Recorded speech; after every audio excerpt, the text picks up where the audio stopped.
Enquête. Christophe Ondelatte. Je vous ai souvent expliqué qu'en matière de meurtre, en général, il y a deux moteurs, l'argent et l'amour. Et dans l'amour, il y a un petit moteur qui est souvent la jalousie. Voici l'histoire d'une femme jalouse. L'enquête sur le meurtre en 2012 à Bobigny de Dafina Ponovic. Passionnante enquête que nous allons débriefer tout à l'heure avec Frédéric Bernardo, qui a été l'avocat général au procès en appel. J'ai écrit cette histoire avec Thomas Audouard, réalisation Céline Lebras. Europe 1. Christophe Ondelatte.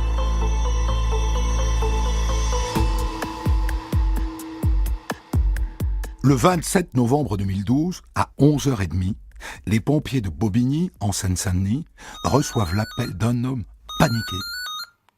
J'ai retrouvé ma femme. Elle s'est étouffée.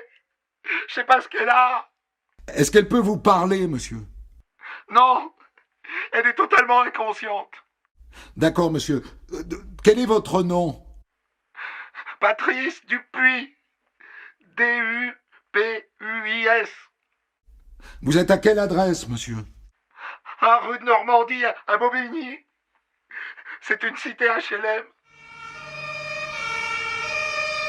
Un véhicule de secours se met immédiatement en route. Et pendant ce temps-là, au téléphone, l'opératrice explique au monsieur comment pratiquer un massage cardiaque. Et là... Elle a un lacet autour du cou, ma femme. C'est le cordon de mon maillot de bain, je comprends pas. Et 2 minutes plus tard... Elle a aussi une ceinture autour du cou, c'est ma ceinture. Entendu, monsieur. Est-ce que vous pouvez desserrer les deux liens le plus délicatement possible ? Allez-y. J'y arrive pas, c'est impossible. Le lacet est trop serré. Les pompiers arrivent sur place 10 minutes plus tard. Ils prennent le relais du monsieur pour tenter de ranimer la dame.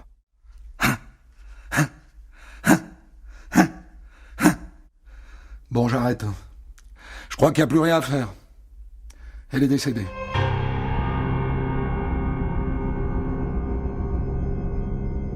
Elle s'appelait Dafina Ponovic. Elle avait 39 ans. Et lui s'appelle Patrice Dupuis. Ils se connaissaient depuis 6 mois à peine.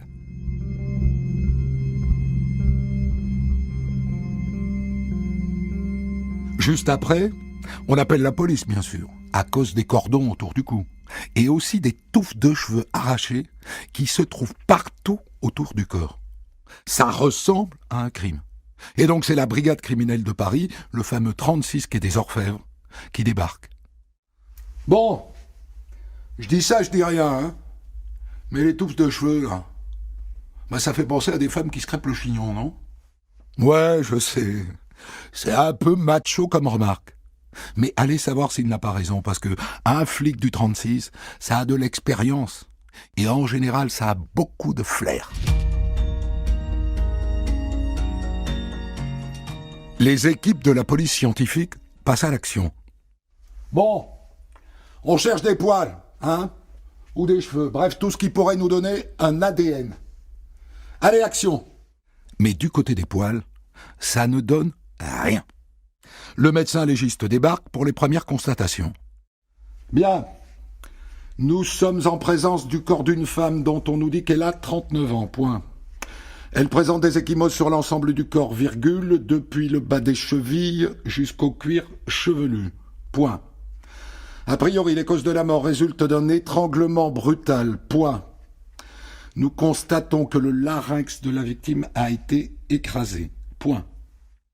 Et ensuite, les policiers se tournent vers le compagnon, Patrice Dupuis, qui est là, assis dans un coin totalement effondré.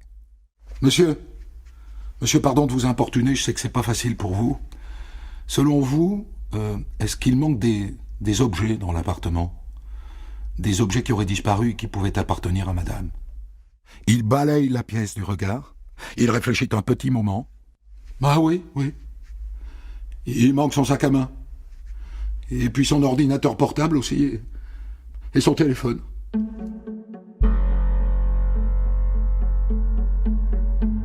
Dit comme ça ressemble donc à un cambriolage qui a mal tourné. Mais aucun tiroir n'a été ouvert.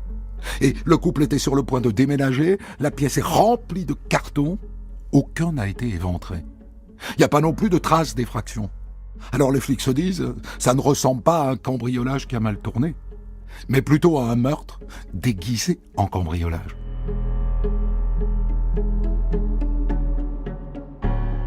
Mais les experts de la police scientifique n'en ont pas terminé.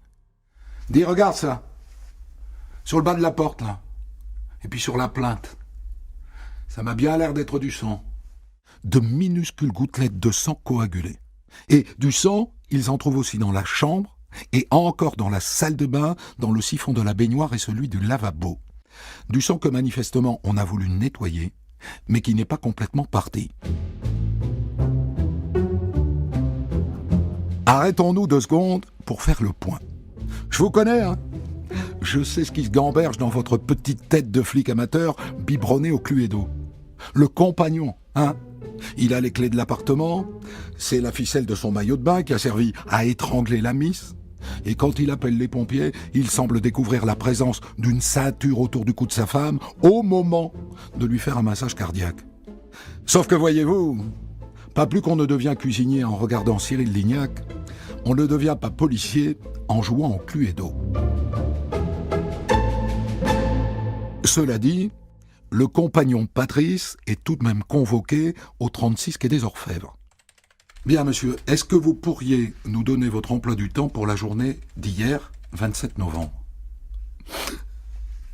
Je me suis levé tôt, et je suis parti de l'appartement à 8h moins le quart, je dirais, pour déposer l'un des fils de Daphina à l'école, et puis ensuite je suis allé à mon travail. Vous faites quoi comme métier, monsieur ? Je travaille aux pompes funèbres. Et après, monsieur ? Après, je suis rentré à la maison à 11h30. C'est là que je l'ai trouvé, inanimé sur le sol. Quelle relation est-ce que vous aviez avec Daphina Ponovic ? C'était super. J'ai jamais autant aimé une femme. En plus, je l'ai rencontrée à un moment où j'étais super mal. Ça a été un rayon de soleil dans ma vie. On vivait ensemble depuis 6 mois, c'était formidable. On allait déménager pour s'installer en Normandie. On allait se marier. On parlait même d'avoir un enfant. Elle faisait quoi comme métier ? Elle était caissière dans un supermarché. Et le déménagement, quand est-ce qu'il devait avoir lieu ? Dans 4 jours. Dans 4 jours, le 1er décembre. Et vous parlez de mariage, la date était fixée ? C'était dans 10 jours. C'était le 8 décembre.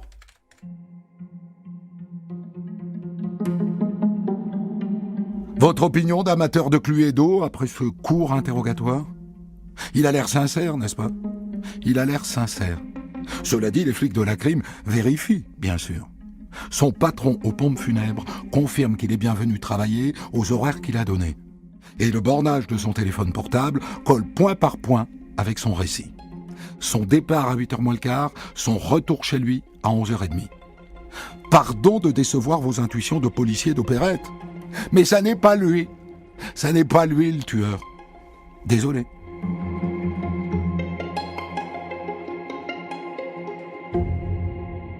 Ensuite, les policiers de la crime font ce qu'on appelle le voisinage. Ça existe depuis le commissaire Maigret. C'est-à-dire qu'ils font le tour des voisins, à base de « Est-ce que vous avez remarqué quelque chose de particulier ?» Ah ben oui, mon mari vous le confirmera. Vers 8h moins 20, on a commencé à entendre des cris et des pleurs dans l'immeuble. Et ça a duré longtemps, au moins jusqu'à 9h. Bonjour madame, brigade criminelle. Nous enquêtons sur le meurtre de madame Ponovic. Dites-moi, est-ce que vous auriez noté quelque chose d'inhabituel le matin du meurtre ? Le matin même, non. Mais il y a quand même quelque chose que je voulais vous dire. Il y a quelque temps, il y a 3 femmes, elles ont sonné chez moi, sans se présenter. Et elles m'ont demandé des informations sur la Daphina. Et elles m'ont posé aussi des questions sur sa probité, tout ça. Vous voyez ce que je veux dire? Comment elle se comportait avec les hommes, si elle avait des amants. Bref, beaucoup de questions très personnelles, ça m'a intrigué. Ça, c'est intéressant. C'est d'autant plus intéressant que c'est corroboré par un autre témoignage, celui d'une de ses collègues caissières au supermarché. Moi, il y a un truc qui m'a intrigué. Ça s'est passé juste après la mort de Dafina. Il y a 2 femmes. Elles sont venues me poser des questions sur elle. Elles me demandaient si je savais comment elle était morte. Moi, je les connaissais pas, ces femmes. C'était très gênant. Et puis, quelques jours après la mort de Dafina, son compagnon Patrice se présente de lui-même chez les flics du 36. J'ai pas mal cogité depuis la mort de Dafina. Il y a des trucs que j'ai pas pensé à vous dire la dernière fois. D'abord, dans les semaines qui ont précédé, on nous a rayé les noms d'une pointe sur notre boîte aux lettres. Et puis autre chose, plusieurs fois, Dafina, elle a eu les pneus de sa voiture crevés ou dégonflés. Et puis il y a encore autre chose, mais ça c'était sur ma voiture. Un jour, j'ai trouvé des boulettes de papier humide, mouillé quoi, si vous voulez, dans la voiture. Et détail qui a son importance, la voiture de Patrice n'était pas fracturée. Et du coup, je me suis dit que c'était pas des Caïras de Bobigny qui avaient fait ça, quoi. Parce que des Caïras, on n'en manque pas ici à Bobigny. Mais ils n'avaient pas la clé. Et à ce moment-là, j'ai pensé à Fatia. Ça pouvait être qu'elle. Qui est Fatia, monsieur? Fatia, c'est mon ex. On a vécu 15 ans ensemble. On a un gamin. Et surtout, elle a les doubles des clés de ma voiture. Vous pensez qu'elle est capable d'avoir tué votre nouvelle compagne? Ah oui. Vous savez, elle est d'une jalousie maladive, quoi. Elle est capable du pire, je pense. Depuis combien de temps est-ce que vous êtes séparés avec cette Fatia? Ça fait 3 mois. 3 mois à peine. Fatia comment? Fatia Mogdad. M-O-K-D-A-D. Et Patrice se met à raconter. Avec Fatia, ils se sont connus en 1997 dans un bar PMU où elle était serveuse et lui client. Moi j'étais super jeune, j'avais juste 26 ans. Et elle était beaucoup plus âgée, elle en avait 43. Et elle a comme qui dirait jeté son dévolu sur moi, quoi. Elle m'a pas laissé vraiment le choix. J'aurais pas dû la laisser faire parce que au fil des ans, elle m'a coupé de mes amis, elle m'a coupé aussi de ma famille. Et moi, à cause d'elle, je suis tombé dans la dépression, dans la clope, dans l'alcool. Avant elle, j'avais jamais bu. Jamais. Pas une goutte. Et puis elle était violente. Hein. C'est-à-dire, monsieur, explicité. Elle me frappait. À plusieurs reprises, j'ai dû appeler la police. Vous trouverez des traces, je pense, de ça. Et puis quand j'ai rencontré Dafina, quand elle l'a appris, elle est carrément venue la voir, elle l'a insultée, elle lui a même collé une gifle. Et elle lui a dit, t'auras jamais un cheveu de Patrice, il est à moi, tu l'auras jamais, sinon. Et elle n'a pas fini sa phrase. Sinon quoi? Sinon je la tue? Patrice, en tout cas, n'y va pas par 4 chemins. Ah, moi, je suis sûr que c'est elle. Hein. Je suis sûr que c'est elle qui a tué Dafina, j'en suis certain. Les policiers n'avaient pas de piste, là, ils en ont une. Alors ils commencent à se rencarder sur cette Fatia Mogdad. Et ils tombent sur sa meilleure amie. Je reconnais qu'avec Fatia, on a espionné la nouvelle femme de Patrice, là, la Dafina, là. Et un jour, c'est moi qui ai appris qu'ils allaient se marier. Alors d'abord, je l'ai dit à sa fille, elle est pharmacienne. Et je lui ai dit, tu dis à ta mère que Patrice et l'autre, là, ils vont se marier. Et cette femme, la meilleure amie de Fatia, révèle aux policiers que quelques jours plus tard, Fatia l'a appelée et elles sont allées toutes les 3 chez Dafina. Fatia, sa fille et la meilleure copine. Elles ont sonné. Personne. C'était donc elles, les 3 femmes venues se renseigner auprès de la voisine.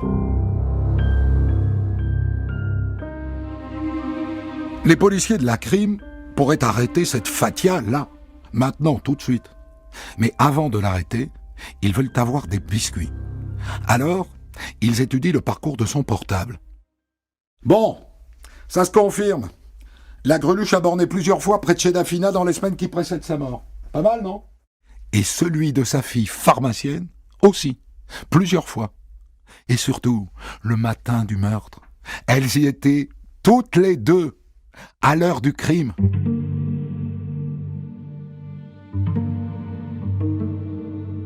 À ce moment-là de cette histoire, survient un événement très douloureux, bouleversant même. Depuis la mort de Dafina, Patrice, le compagnon, se noie dans le chagrin. Il pleure du matin au soir, il ne mange plus, il se nourrit d'anxiolytiques et d'antidépresseurs. Et quelques jours avant Noël, 1 mois et demi après la mort de sa chérie, il se suicide. Il a dit à son frère qu'il voulait rejoindre Dafina, et il l'a fait. Celui ou celle qui a tué Dafina aura aussi la mort de Patrice sur la conscience. Ouais.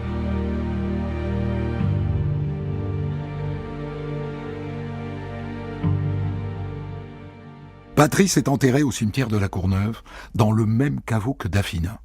Et le même jour, Fatia Mogdad et sa fille sont interpellées et placées en garde à vue. Et interrogées séparément, bien sûr. Dans le bureau où les flics cuisinent Fatia Mogdad, voilà ce que ça donne. Dafina Ponovic, vous dites? Oh, je la connais pas, moi, cette femme. C'est qui? S'il lui est arrivé quelque chose, j'y suis pour rien, moi.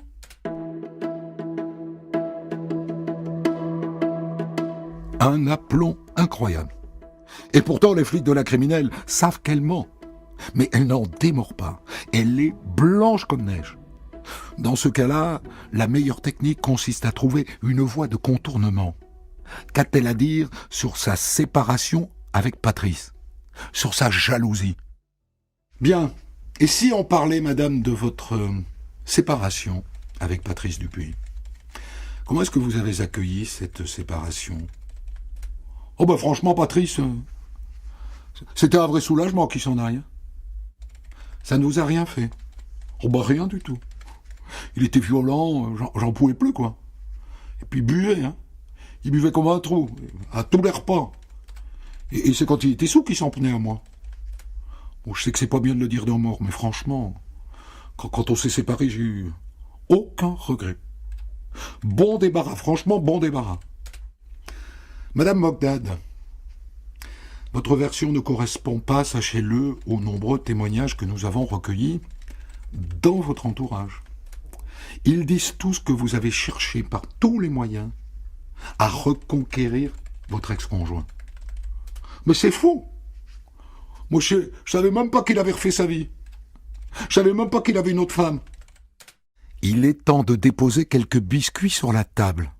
Vous venez de nous dire, madame, que vous ne saviez pas que votre compagnon avait refait sa vie avec Dafina Ponovic.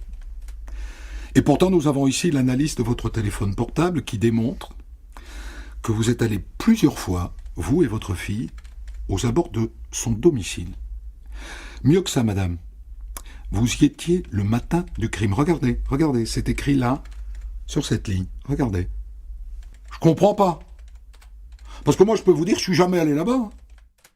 Ça s'appelle nier les évidences. Bon ben, il n'y a plus rien à tirer d'elle pour l'instant. Passons dans le bureau d'à côté où est interrogée sa fille. Moi, j'y suis pour rien dans la mort de cette femme, rien du tout. Madame, votre téléphone portable ainsi que celui de votre mère ont borné tous les deux le matin du meurtre aux abords de la rue de Normandie à Bobigny, qui était le domicile de Madame Ponovic. Comment est-ce que vous expliquez ça? Mais ça, je vais vous l'expliquer. Ce matin-là, j'ai déposé ma mère à cet endroit. Mais moi, je suis reparti juste après. Il était quelle heure? Ben, dans les 9 heures. Mais je vous jure que je sais rien sur ce qui s'est passé ensuite, rien. Elle ment. Ça n'était pas 9 heures, car une voisine, souvenez-vous, a dit avoir entendu des cris et des pleurs à 7h30.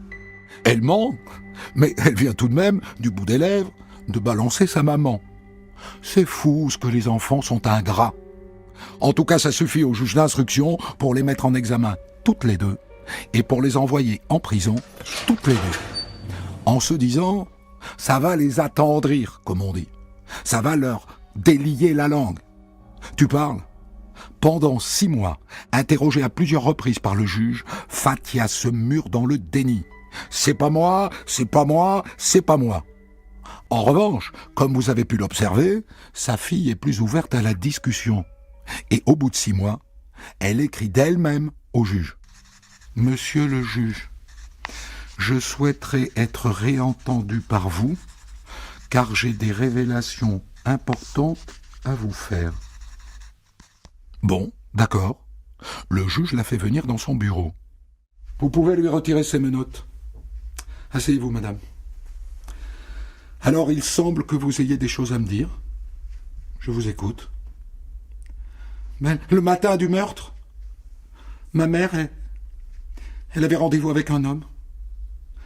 C'est ça que je voulais vous dire. Et vous avez un nom ? Le nom de cet homme ? Oui, mais je peux pas vous le dire. J'ai peur des représailles. Il nous a menacés plusieurs fois, ma mère et moi. C'est donc pour ça qu'elle a dérangé le juge, pour tenter de détourner l'attention sur un homme dont elle ne peut pas donner le nom. Bon, cela dit, par acquis de conscience, les flics du 36 vérifient sur la facture de téléphone de Fathia Mokdad si par hasard, le matin du meurtre, elle a téléphoné à un homme. Écoutez ça, la gamine n'a pas menti. La mère a bien téléphoné à un homme à 7h55 du matin précisément, alors qu'elle était déjà sur place, et le type, j'ai son nom, s'appelle Pascal Herman. Ainsi donc, la Fifi n'a pas menti. Le juge fait revenir Fathia Mokdad dans son bureau. Alors, madame, nous avons établi que le matin du meurtre, vous avez appelé un certain Pascal Herman depuis les abords du lieu du crime. Qui est ce monsieur ? Pascal ? Pascal, c'est mon ami depuis au moins 20 ans. C'est vrai que je l'ai appelé. Et qu'il est venu me rejoindre. Il voulait récupérer de l'argent que Patrice lui devait rapport à du cannabis qu'il lui avait vendu. Madame, je vous repose la question. Savez-vous qui a tué Dafina Ponovic ? Je vous écoute. Oui, je sais. C'est lui. C'est Pascal Herman. Et comment le savez-vous ? Il me l'a dit. J'étais avec lui le matin du meurtre. Je l'ai vu sur place. Et il m'a dit quand je l'ai recroisé plus tard dans la matinée. Pourquoi est-ce que vous n'en avez pas parlé avant, madame ? Il m'a fait des menaces de mort. Il m'a dit, si je parlais, j'aurais des problèmes. Vous savez, Pascal, c'est une racaille de cité. J'ai eu peur, quoi. Sauf qu'on vérifie. Et Pascal Herman n'a rien d'une racaille de cité, comme elle dit. C'est un bon père de famille, absolument sans histoire. Aurait-elle encore menti ? Cela dit, Pascal Herman est tout de même interrogé. Il est même placé en garde à vue. Et son interrogatoire est un tournant dans cette affaire. Oui, j'étais sur place. Mais je vais vous expliquer pourquoi. Fathia, il m'a dit, Patrice, c'est un salaud. Il m'a abandonné pour une plus jeune. Et il a abandonné notre fille, il ne le voit plus. Elle m'a dit, ils vont se marier. Elle m'a dit, faut que tu m'aides à empêcher ce mariage. Et donc, elle m'a fait venir devant chez eux. Et elle m'a dit, tu vas te faire passer pour un livreur de la Redoute. Et tu vas sonner chez eux. Et elle avait tout préparé, hein, le colis, le faux bon de livraison, tout ça. Et elle m'a dit, quand tu seras dedans, tu te débrouilles pour récupérer les papiers de leur mariage, pour pas que le mariage ait lieu, quoi.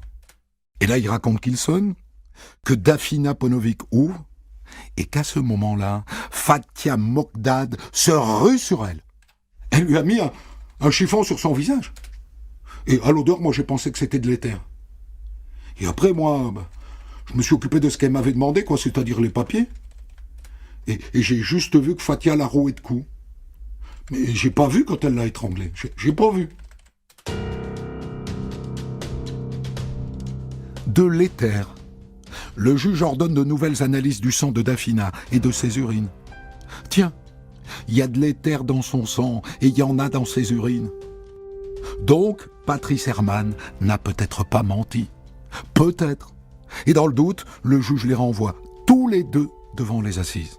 Aux jurés de les départager et au passage, il décide de ne pas impliquer la fille de Fathia.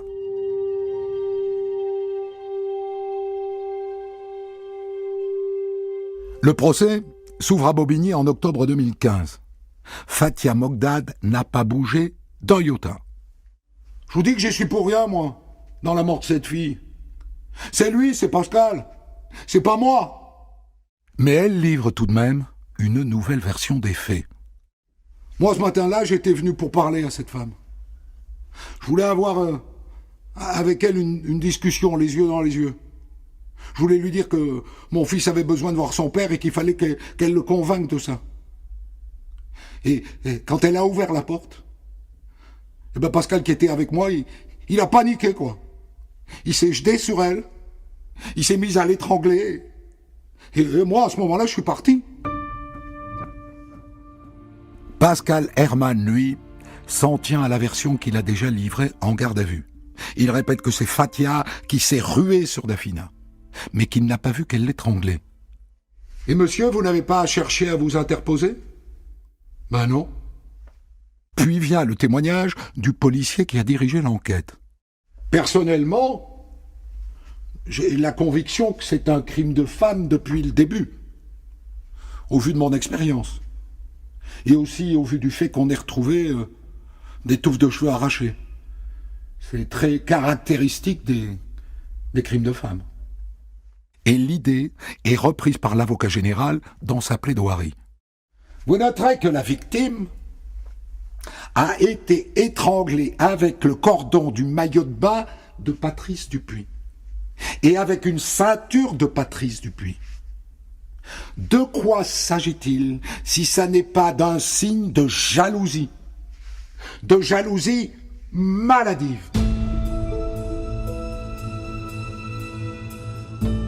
Et cette conviction l'emporte auprès des jurés. Fathia Mogdad est condamnée à 20 années de réclusion criminelle pour assassinat et Pascal Herman à 12 ans pour complicité. Elle fait appel et pas lui, et en appel, Fathia Mogdad est condamnée à nouveau à 20 années de prison.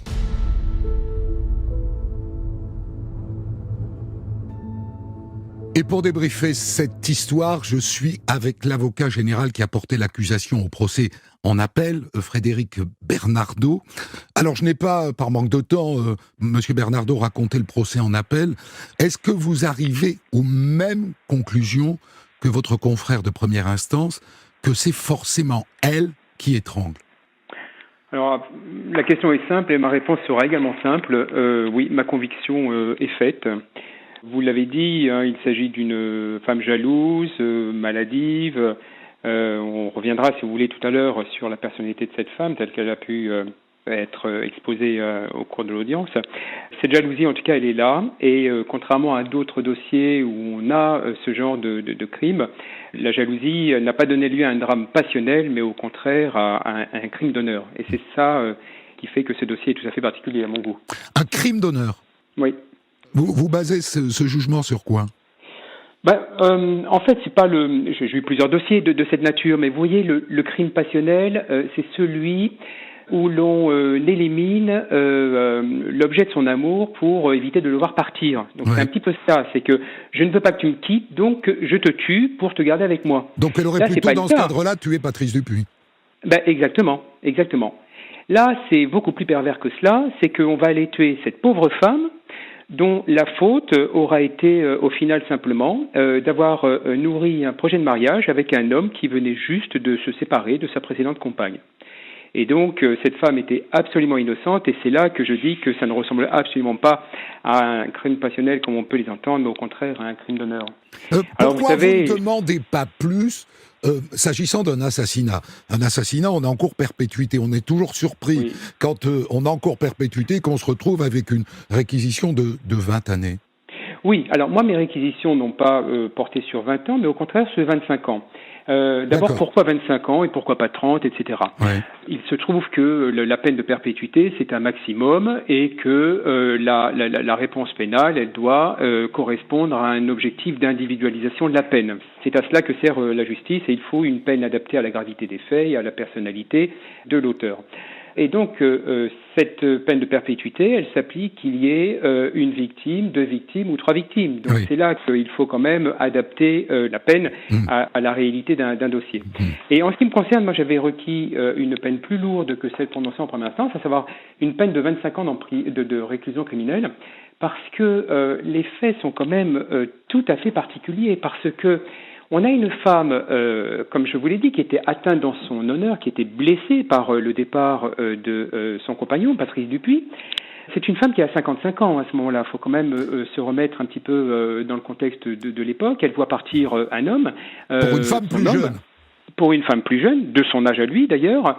Avec cet homme, elle a eu un enfant, âgé de 12 ans au moment des faits, et elle le voit partir. Alors, c'est pas la première fois que il y a eu des tentatives de départ de la part de Patrice Dupuis. Ça s'était déjà présenté une dernière fois, mais la relation avec la femme, à l'époque, n'avait pas dépassé 3 semaines parce que la femme avait, là encore, fait l'objet de menaces de la part de Madame Mogdad, puisqu'elle lui avait dit « Tu ne toucheras pas un seul cheveu de mon homme, cet homme est à moi, et d'ailleurs, c'est moi qui l'ai fait ».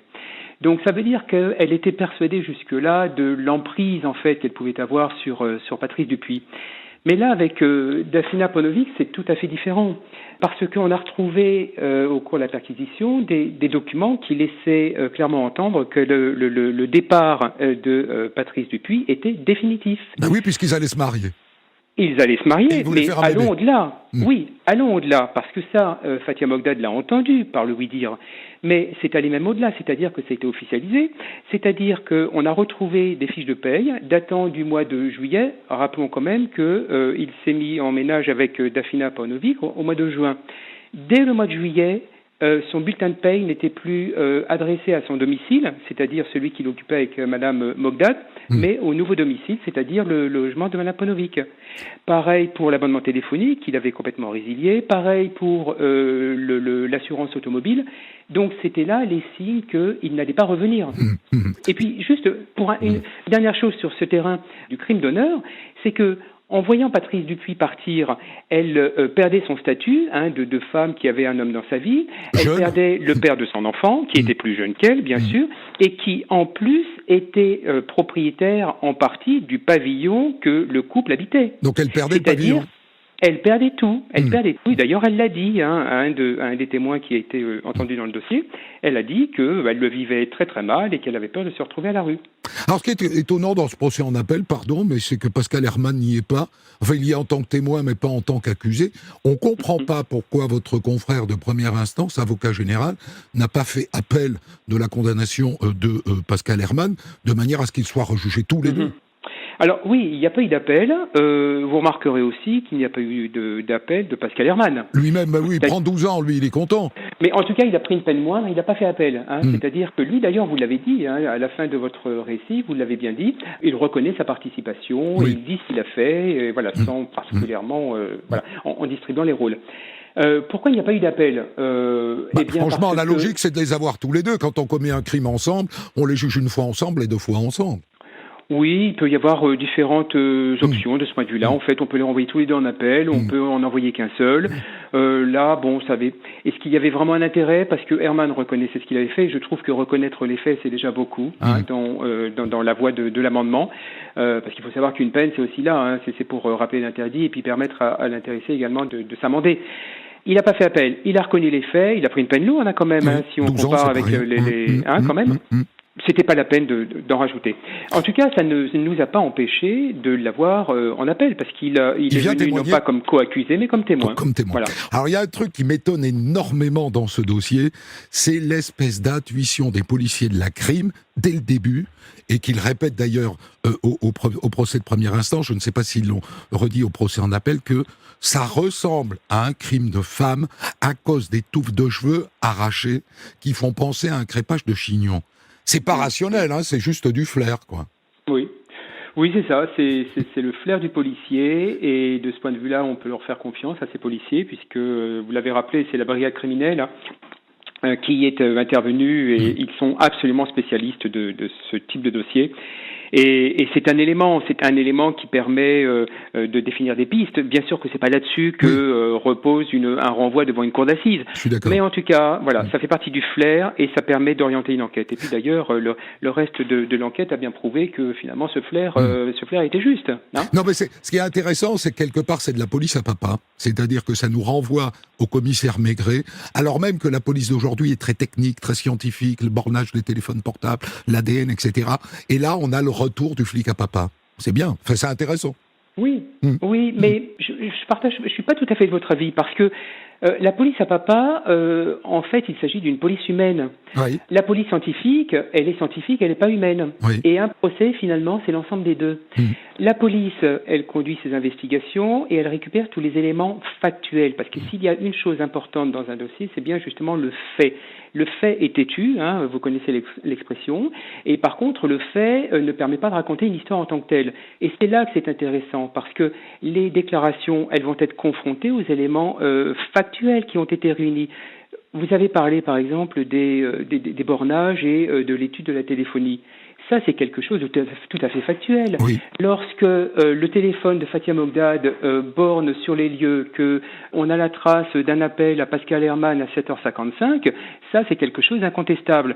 Et lorsque, à la première audition, elle va dire non, je n'étais pas sur les lieux, j'étais chez moi, et d'ailleurs, la preuve, j'ai moi-même conduit mon fils au collège à 9h, c'est pas vrai. On a cet élément de téléphonie. On a par ailleurs croisé, on est allé vérifier. Le gamin, il commençait pas à 9h, mais il commençait à 8h. Et c'est cela.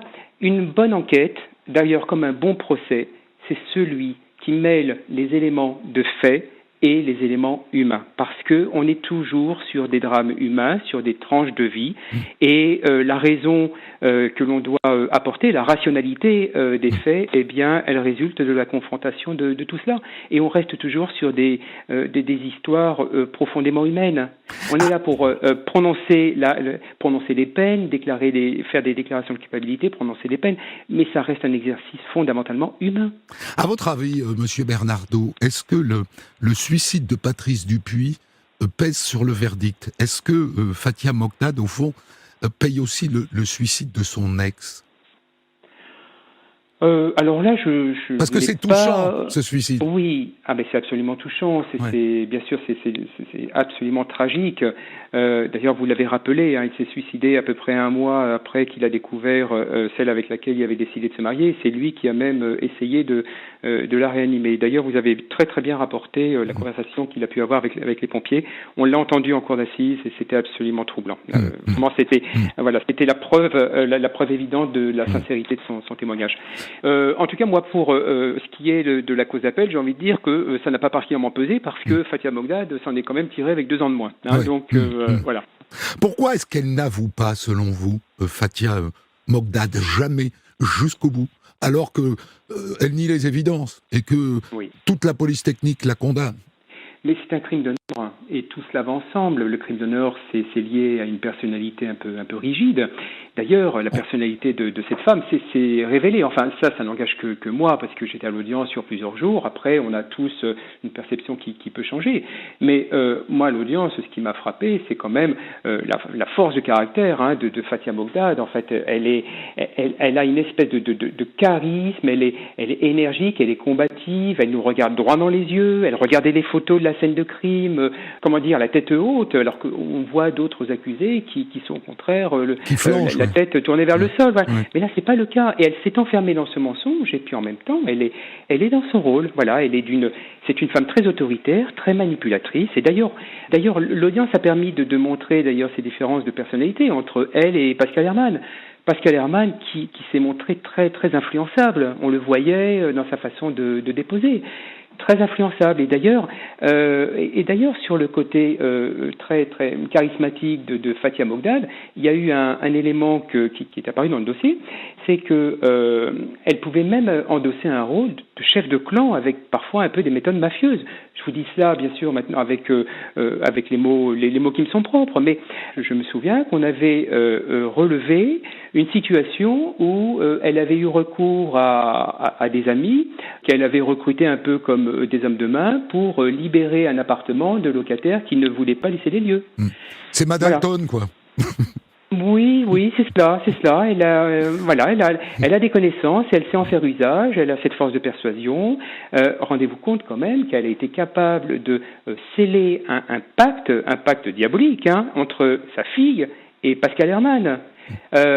Faut quand même avoir une certaine autorité pour être sûr que la vérité ne sortira pas, ou en tout cas que l'un des acteurs de ce pacte ne fasse pas preuve de fragilité.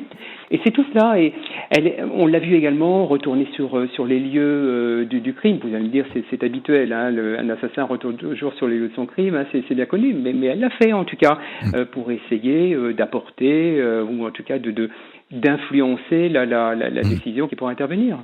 Je vous remercie infiniment, Monsieur Bernardo, d'avoir réveillé ces souvenirs qui remontent à il y a presque 4 ans déjà. Des centaines d'histoires disponibles sur vos plateformes d'écoute et sur europe1.fr.